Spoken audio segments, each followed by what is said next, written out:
ನಮಸ್ಕಾರ ಸ್ನೇಹಿತರೆ, ನಾನು ಸರೋಜಾ ಅಡಿಗ ಅಂತ. ಹಾಯ್, ಎಲ್ಲರೂ ಹೇಗಿದ್ದೀರಾ? ಇವತ್ತು ನಾನು ಮಾಡ್ತಿರುವಂಥ ಅಡುಗೆ ಮಾವಿನಕಾಯಿ ಮುದ್ದುಳಿ ಅಂತ.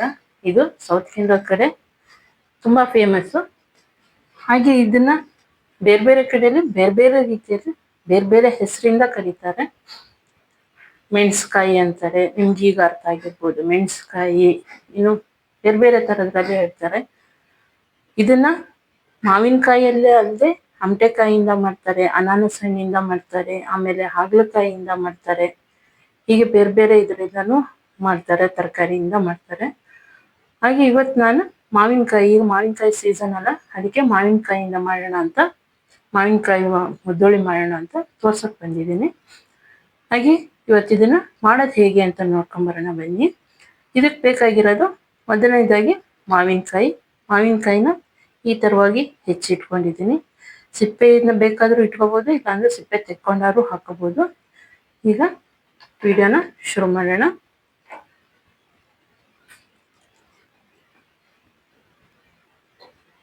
ನಾನು ಮೊದಲಿಗೆ ಒಂದು ಪಾತ್ರೆ ಇಟ್ಕೊಂಡು ಅದಕ್ಕೆ ಗ್ಯಾಸ್ ಹಚ್ಕೊತೀನಿ. ಹಾಗೆ 1 ಲೋಟ ಆಗುವಷ್ಟು ನೀರು ಹಾಕೊತಾ ಇದ್ದೀನಿ. ಒಂದಾದ್ರೂ ಹಾಕೋಬೋದು, ಇಲ್ಲ ಸ್ವಲ್ಪ ಕಮ್ಮಿನಾದ್ರೂ ಹಾಕೋಬೋದು. ನೀವು ಮಾವಿನಕಾಯಿ ಎಷ್ಟಿದೆ ಅಂತ ನೋಡಿಕೊಂಡು ಅದೆಲ್ಲ ಹಾಕೊಳ್ಳಿ. ಹಾಗೆ ಇದಕ್ಕೆ ಒಂದು ಸ್ವಲ್ಪ ಉಪ್ಪು, ಅದಕ್ಕೆ ಬೇಕಾಗುವಷ್ಟು ಉಪ್ಪು ಎಲ್ಲ ಈಗಲೇ ಹಾಕೋಬೋದು. ಈಗಲೇ ಹಾಕೋಬೇಕು ಸ್ವಲ್ಪ, ಆಮೇಲೆ ಕಮ್ಮಿ ಅನಿಸಿದ್ರೆ ಮತ್ತೆ ಹಾಕೋಬೋದು ಲಾಸ್ಟಲ್ಲಿ. ಈಗ ಅದಕ್ಕೆ ಎಷ್ಟು ಬೇಕೋ ಅಷ್ಟು ಹಾಕೊಳ್ಳೋಣ. ಹಾಗೆ ಉಪ್ಪು ಹಾಕಿದ್ದೀನಿ. ಹಾಗೆ ಬೆಲ್ಲ, ಯಾಕಂದರೆ ಕೆಲವು ಮಾವಿನಕಾಯಿ ಹುಳಿ ಇರುತ್ತೆ, ಅದರಿಂದ ಸ್ವಲ್ಪ ಬೆಲ್ಲ ಬೇಕಾಗುತ್ತೆ.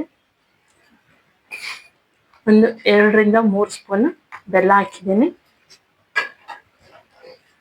ಇದಕ್ಕೇನು ಹುಣಸೆ ಹಣ್ಣೇನು ಬೇಡ, ಮಾವಿನಕಾಯಿ ಹುಳಿ ಇರೋದ್ರಿಂದ ಹುಳಿ ಅಂಶ ಇದ್ದೇ ಇರುತ್ತೆ ಮಾವಿನಕಾಯಲ್ಲಿ, ಅದಕ್ಕೆ ಇದೇನು ಬೇಡ ಆಗುತ್ತೆ.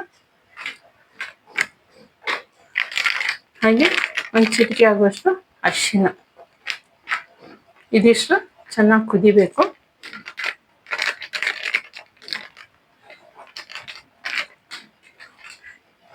ಫ್ರೆಂಡ್ಸ್, ಇದನ್ನ ಮಾಡೋದು ತುಂಬ ಸುಲಭ, ಜಾಸ್ತಿ ಏನು ಟೈಮ್ ತಗೊಳ್ಳಲ್ಲ, ಬೇಗ ಮಾಡಿ ಮುಗಿಸ್ಕೋಬೋದು ಇದನ್ನ. ಹಾಗೆ ಇದನ್ನ ಕಡುಬು, ದೋಸೆ, ಇಡ್ಲಿ ಇದಕ್ಕೆಲ್ಲ ತುಂಬ ಚೆನ್ನಾಗಿರುತ್ತೆ. ಬೇರೆ ಎಲ್ಲದಕ್ಕೂ ಅಷ್ಟಾಗೇನು ಚೆನ್ನಾಗಿ ಅನ್ಸಲ್ಲ. ದೋಸೆ ಇಡ್ಲಿಗಂತೂ ತುಂಬ ಮಾಡಿಸಿದ್ದು, ಅನ್ನಕ್ಕಂತೂ ಇನ್ನೂ ಚೆನ್ನಾಗಿರುತ್ತೆ. ನಮ್ಮಲ್ಲಿ ವಿಶೇಷವಾಗಿ ಫಂಕ್ಷನ್ಗಳಲ್ಲಿ ಇದನ್ನ ಮಾಡ್ತಾರೆ. ಅನ್ನದ ಜೊತೆಗೆ ಚೂರಾಗಿ ಇದನ್ನ ಬೆಳೆಸ್ಕೊಂಡು ಹೋಗ್ತಾರೆ. ಇದು ಚೆನ್ನಾಗಿ ಕುದಿಬೇಕು.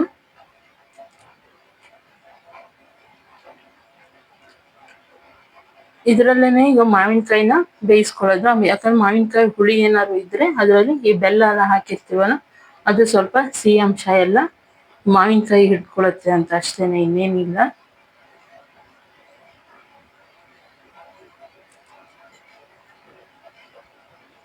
ಇದನ್ನ ತುಂಬಾ ನೀರಾಗೂ ಮಾಡಲ್ಲ, ಹಾಗೆ ತುಂಬಾ ದಪ್ಪಗೂ ಮಾಡಲ್ಲ, ಮೀಡಿಯಂ ಆಗಿ ಬಡ್ಸೋ ಹಾಗೆ ಮಾಡ್ಕೊಳ್ಳೋದು ಇದನ್ನ.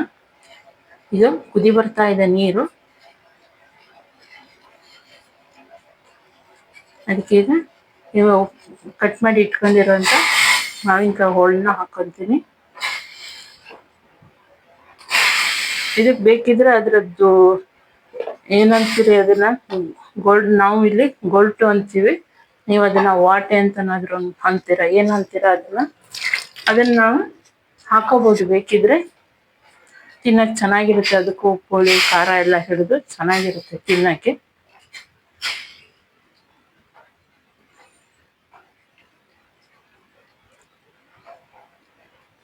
ಇದು 1 ಅಥವಾ 2 ಕುದಿ ಬಂದ್ರೆ ಸಾಕಾಗುತ್ತೆ, ಬೆಂದ್ಕೊಂಡ್ಬಿಡುತ್ತೆ, ಬೇಗ ಬೇಯುತ್ತೆ. ಇದು ಏನ್ ಜಾಸ್ತಿ ಏನ್ ಟೈಮ್ ತಗೊಳಲ್ಲ.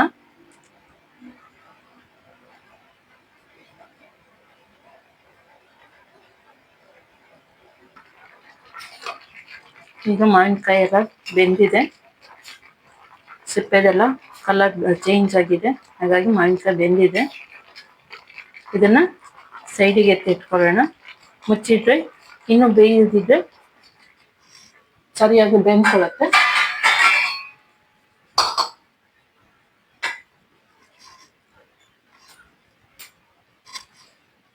ಇದನ್ನು ಒಂದು ಸೈಡಿಗೆ ಎತ್ತಿ ಇಟ್ಕೊಂಡ್ಬಿಡೋಣ.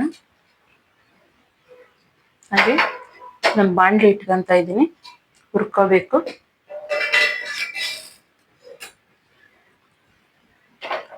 ಇದಕ್ಕೆ 1 ಸ್ಪೂನ್ ಧನಿಯಾ, ಹಾಗೆ ಅರ್ಧ ಸ್ಪೂನ್ ಕಡಲೆಬೇಳೆ, ಅರ್ಧ ಸ್ಪೂನ್ ಉದ್ದಿನಬೇಳೆ, ಹಾಗೆ 1.5 ಸ್ಪೂನ್ ಜೀರಿಗೆ ಜಾಸ್ತಿ ತಗೊಂಡಿದ್ದೀನಿ, ಧನಿಯಾ ಕಡಿಮೆ ತಗೊಂಡಿದ್ದೀನಿ. ಹಾಗೆ ಒಂದು ಸ್ವಲ್ಪ ಕರಿಬೇವಿನ ಸೊಪ್ಪು, ಒಂದು 15-20 ಮೆಂತ್ಯ ಕಾಳು ತಗೊಂಡಿದ್ದೀನಿ. ಇದಿಷ್ಟನ್ನ ಈಗ ಹುರ್ಕೊಳ್ಳೋಣ. ಹಾಗೆ 4-5 ಬ್ಯಾಡಗಿ ಮೆಣಸಿನ್ಕಾಯಿ ತಗೊಂಡಿದ್ದೀನಿ. ಈಗ ಇದನ್ನು ಹುರ್ಕೊಳ್ಳೋಣ.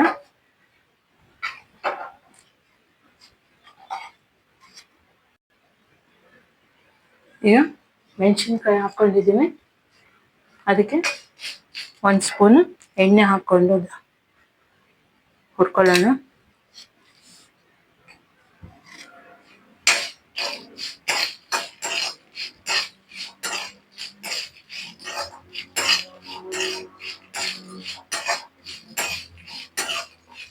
ಇದ್ರ ಜೊತೆಗೇನೆ ಈಗ ಧನಿಯಾ ಹಾಕ್ತಾ ಇದ್ದೀನಿ. ಧನಿಯಾ, ಕಡಲೆಬೇಳೆ, ಹಾಗೆ ಉದ್ದಿನಬೇಳೆನೂ ಹಾಕ್ತಾ ಇದ್ದೀನಿ.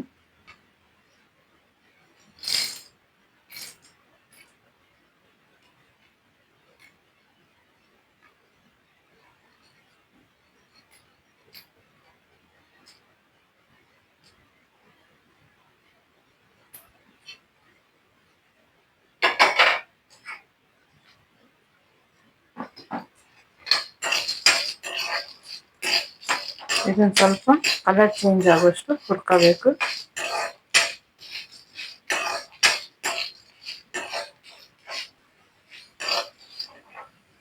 ಈಗ ಸ್ವಲ್ಪ ಕಲರ್ ಚೇಂಜ್ ಆಗಿದೆ. ಅದಕ್ಕೀಗ ಜೀರಿಗೆ ಮತ್ತು ಮೆಂತೆ ಹಾಗೆ ಕರಿಬೇವಿನ ಸೊಪ್ಪನ್ನು ಜೊತೆಲಿ ಹಾಕೊಂಡು ಹುರ್ಕೊಂಡ್ಬಿಡೋಣ.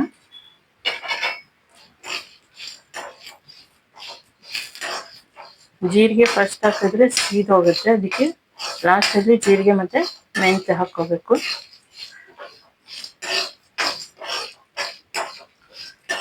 ಇದನ್ನು ಸ್ವಲ್ಪ ಚೆನ್ನಾಗಿ ಫ್ರೈ ಮಾಡ್ಕೋಬೇಕು.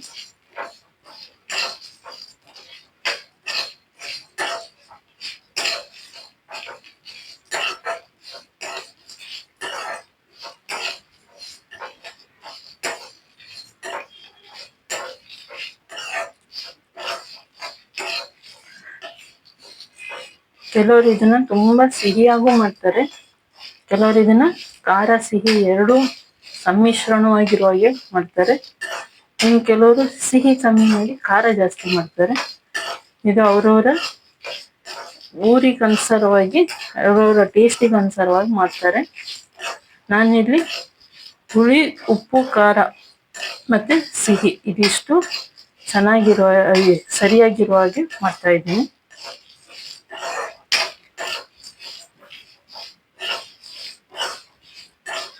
ಒಂದು ನಿಮಿಷದಲ್ಲಿ ಇದಾಗುತ್ತೆ. ಇದಕ್ಕೆ ಈಗಲೇ ಬೇಕಿದ್ರು ಹಿಂಗೆ ಹಾಕೋಬಹುದು, ಇಲ್ಲ ಕೊನೆಗೆ ಒಗ್ಗರಣೆ ಮಾಡಿದ್ರೂ ಹಾಕೋಬಹುದು. ಒಗ್ಗರಣೆ ಮಾಡಲ್ಲ ಅನ್ನಂಗಿದ್ರೆ ಈಗ್ಲೂ ಹಾಕೋಬಹುದು, ಇಲ್ಲ 2 ಸೈಡನ್ನು ಹಾಕೋಬಹುದು. ಈಗಲೂ ಹಾಕೊಂಡು ಕೊನೆಗೂ ಹಾಕೋಬಹುದು. ಒಂದು ಚಿಟಿಕೆ ಆದಷ್ಟು ಹಿಂಗೆ ಹಾಕ್ತಾ ಇದ್ದೀನಿ. ಇದಕ್ಕೆ ಬೆಳ್ಳುಳ್ಳಿ ಏನು ಚೆನ್ನಾಗಾಗಲ್ಲ, ಆಮೇಲೆ ಹಿಂಗು ಒಗ್ಗರಣೆ ಹಾಕಿದ್ರೆ ಚೆನ್ನಾಗಿರುತ್ತೆ. ಈಗ ಆಲ್ಮೋಸ್ಟ್ ಆಗ್ತಾ ಬಂತು.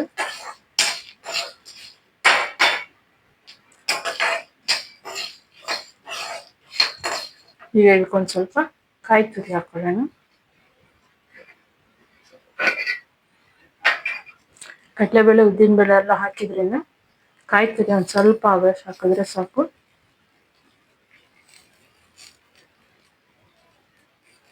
ಒಂದು ಅರ್ಧ ಕಾಲು ಹೋಳಾಗೋಷ್ಟು ತೆಂಗಿನಕಾಯಿ ಹಾಕೊಂಡ್ರೆ ಸಾಕು.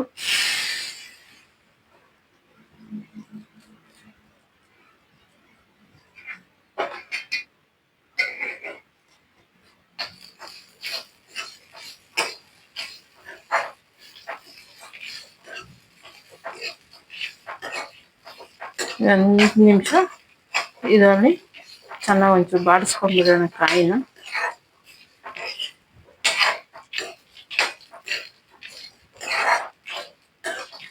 ಈಗ ಗ್ಯಾಸ್ ಆಫ್ ಮಾಡ್ತಾ ಇದ್ದೇನೆ. ಇದೇ ಬಿಸಿಯಲ್ಲಿ ಹಿಂಗೆ ಕಾಯ್ದ ಚೆನ್ನಾಗಿ ಡ್ರೈ ಆಗುತ್ತೆ. ಇದು ಸ್ವಲ್ಪ ತಣ್ಣಗಾದ್ಮೇಲೆ ಮಿಕ್ಸಿಗೆ ಹಾಕಿ ರುಬ್ಕೊಳ್ಳೋಣ.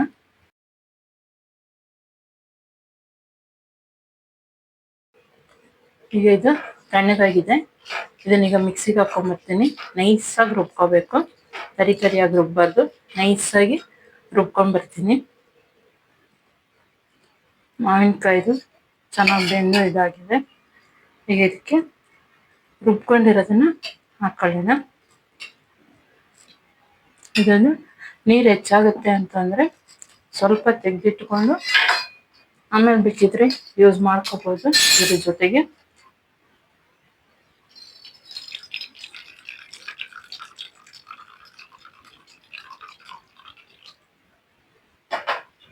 ಸ್ವಲ್ಪ ನೀರು ತೆಗೆದಿಟ್ಕೊಂಡಿದ್ದೀನಿ.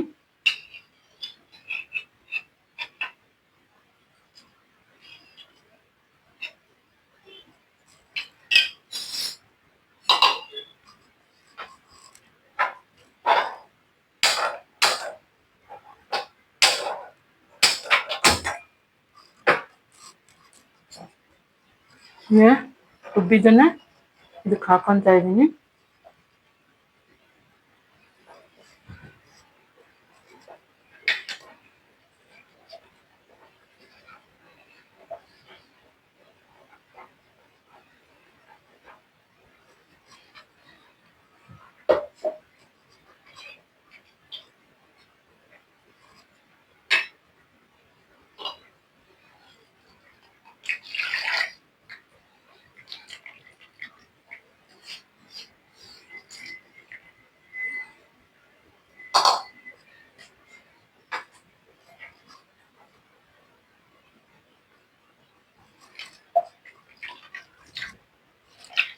ಸ್ವಲ್ಪ ನೀರು ತೆಗೆದಿಟ್ಕೊಂಡಿರೋದನ್ನೇ ಈಗ ಮಿಕ್ಸಿಗೆ ಹಾಕಿ ಸ್ವಲ್ಪ ಕ್ಲೀನಾಗಿ ಹಾಕೊತಾ ಇದ್ದೀನಿ.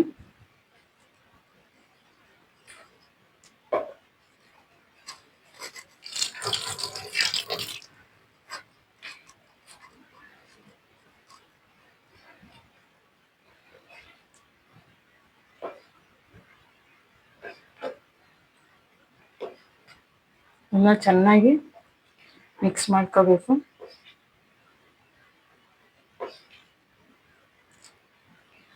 ಇದಕ್ಕೆ ನಾನು ಕೊತ್ತಂಬರಿ ಸೊಪ್ಪು ಏನು ಹಾಕ್ತಾ ಇಲ್ಲ, ಹಾಕೋರು ಹಾಕ್ಬೋದು.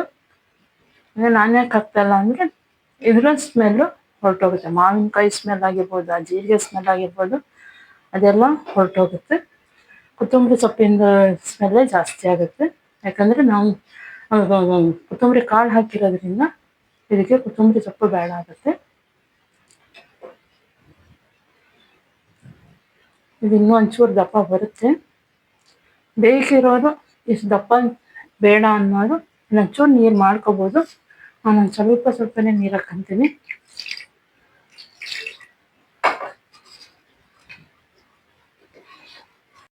ಇದೀಗ ಕುದೀತಾ ಇರಲಿ, ಸಣ್ಣ ಬೆಂಕಿಯಲ್ಲಿ ಕುದಿಸ್ಕೊಳ್ಳೋಣ. ಇದನ್ನು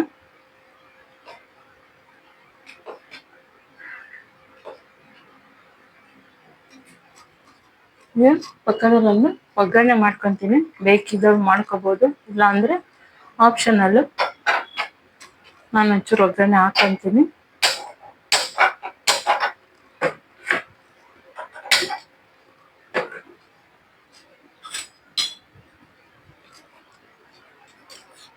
ಒಂದು ಸ್ಪೂನ್ ಎಣ್ಣೆ,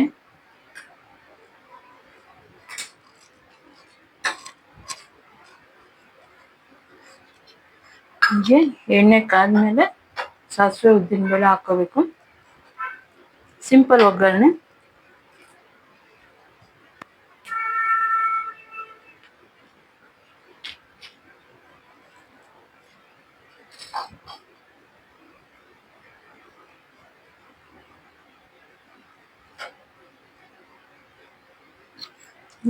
ಸಾಸಿವೆ ಹಾಕ್ತಾ ಇದ್ದೀನಿ.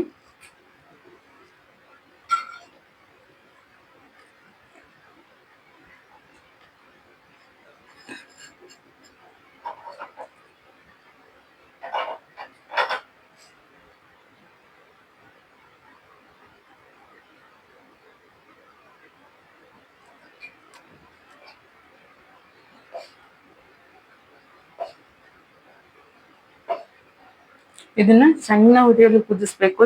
ದೊಡ್ಡ ಉರಿಯಲ್ಲಿ ಕುದಿಸಿದ್ರೆ ತಳ ಹತ್ಕೊಳ್ಳುತ್ತೆ.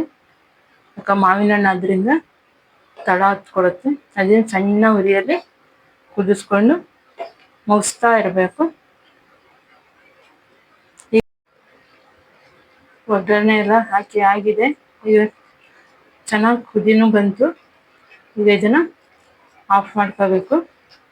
ಫ್ರೆಂಡ್ಸ್, ಈ ವಿಡಿಯೋ ಇಷ್ಟ ಆದಲ್ಲಿ ಲೈಕ್ ಮಾಡಿ, ಶೇರ್ ಮಾಡಿ, ಸಬ್ಸ್ಕ್ರೈಬ್ ಮಾಡ್ಕೊಳ್ಳಿ. ಹಾಗೆ ಪಕ್ಕದಲ್ಲಿರುವಂಥ ಬೆಲ್ ಐಕಾನ್ ಒತ್ತಿ. ನಾನು ಹಾಕುವಂಥ ಎಲ್ಲ ಹೊಸ ವಿಡಿಯೋಗಳ ನೋಟಿಫಿಕೇಶನ್ ನಿಮಗೆ ಮೊದಲು ಬರುತ್ತೆ. Thank you.